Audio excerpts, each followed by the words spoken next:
Eto na naman ang mga Kastila. Third field trip na nila sa Pilipinas. Pero bago tayo dumiretso sa mga happenings at detalye ng ekspedisyon na ito, ilalaan ko muna ang video na ito para linawin ang dalawang importanteng punto. Una, hindi sinakop ng Espanya ang Pilipinas kasi wala pa namang Pilipinas na pwedeng sakupin. Ang ginawa nila, sinakop nila isa-isa ang mga isla, mga balangay at mga kaharian na may iba't ibang kultura, tradisyon at relihiyon.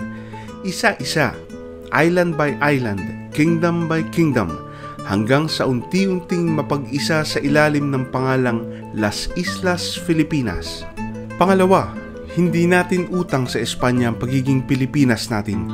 Oo nga, sila ang bumuo ng idea na isang bansang tinatawag na Pilipinas, pero hindi nila ito ginawa dahil sa kabaitan nila. Ginawa nila ito para manakop at makinabang. Binura nila ang mga lokal na kultura, ipinilit ang kanilang relihiyon at gumamit ng dahas para maghari.